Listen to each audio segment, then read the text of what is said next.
भारत एक विशाल और विविधताओं से भरा देश है, जहां एक भाषा या एक संस्कृति को थोपना संभव नहीं और न ही हमारा संविधान इसकी इजाजत देता है। हमारे देश का मूल मंत्र ही है विविधता में एकता। उत्तर में हिमालय से लेकर दक्षिण में समुद्र तक, पश्चिम के रेगिस्तान से लेकर पूर्वोत्तर के पटकाई रेंज के हरे भरे पहाड़ों और सुंदरबन के घने जंगलों तक, यही है भारत।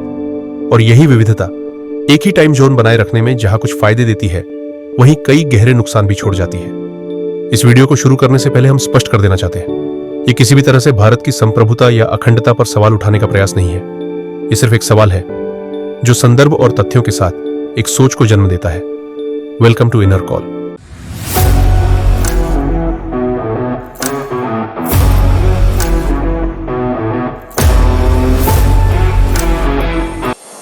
भारत लगभग 30 डिग्री देशांतर में फैला हुआ है, 80 ईस्ट से 97 डिग्री 25 मिनट ईस्ट तक, जो इसके पश्चिमी और पूर्वी छोरों के बीच लगभग 2 घंटे का सौर अंतर दर्शाता है।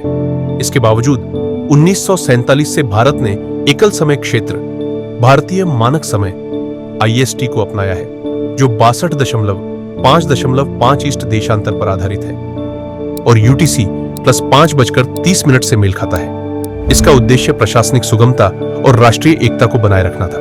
इसने ब्रिटिश काल के समय क्षेत्रों जैसे बॉम्बे और कलकत्ता समय को समाप्त कर दिया, लेकिन पूर्वोत्तर क्षेत्र, विशेषकर असम, अरुणाचल प्रदेश और नागालैंड जैसे राज्य देश के सुदूर पूर्वी छोर पर स्थित है, जहां सूर्य का उदय और अस्त पश्चिम भारत की तुलना में कहीं अधिक जल्दी होता है।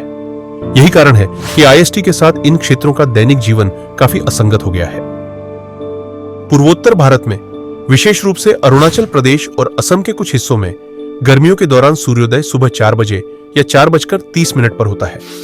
वहीं गुजरात जैसे पश्चिमी राज्यों में सूर्योदय 6:30 के बाद होता है।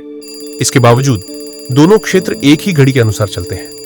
इससे होता यह है कि जब पूर्वोत्तर में आसमान उजाला हो चुका होता है, तब भी अधिकतर लोग सो रहे होते हैं, क्योंकि सरकारी दफ्तर और स्कूल 9 से 10 बजे IST पर खुलते हैं।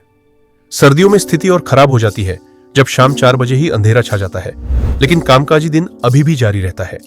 इस असमानता के कारण बच्चों को अंधेरे में स्कूल जाना पड़ता है और कामकाजी लोगों को देर शाम तक बिजली की रोशनी में कार्य करना पड़ता है। असम के चाय बागानों में चाय बागान समय अपनाया जाता है, जो IST से लगभग 1 घंटा आगे है, लेकिन यह केवल एक अनौपचारिक उपाय है। कई राज्य सरकारें कार्यालय समय को IST से पहले शुरू करने की कोशिश करती हैं, लेकिन जब तक इसे आधिकारिक समय के रूप में मान्यता नहीं मिलती, तब तक ये उपाय अधूरे रहेंगे। फिल्म निर्माता जानू बरुआ के अनुसार, दफ्तर से लौटते वक्त जब अंधेरा छा चुका होता है, तो लोग परिवार के साथ बाहर समय नहीं बिता पाते, जिससे सामाजिक जीवन प्रभावित होता है। जब लोग प्राकृतिक प्रकाश के अनुकूल काम नहीं करते, तो उनकी उत्पादकता और स्वास्थ्य दोनों प्रभावित होते हैं। सुबह की रोशनी का सही उपयोग न होने के कारण कार्य की गुणवत्ता पर असर पड़ता है।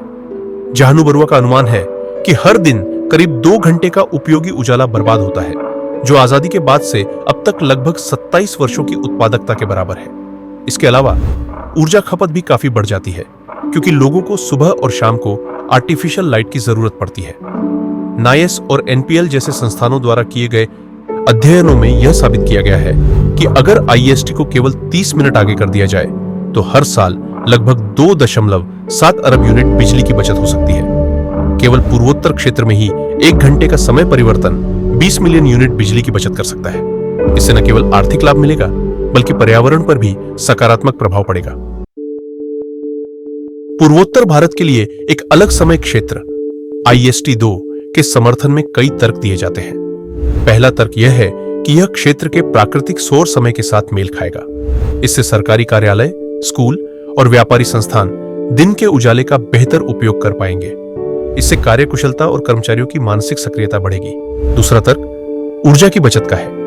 यदि सुबह की रोशनी का सही उपयोग हो, तो बिजली की खपत में उल्लेखनीय कमी लाई जा सकती है। तीसरा तर्क सामाजिक जीवन की गुणवत्ता का है।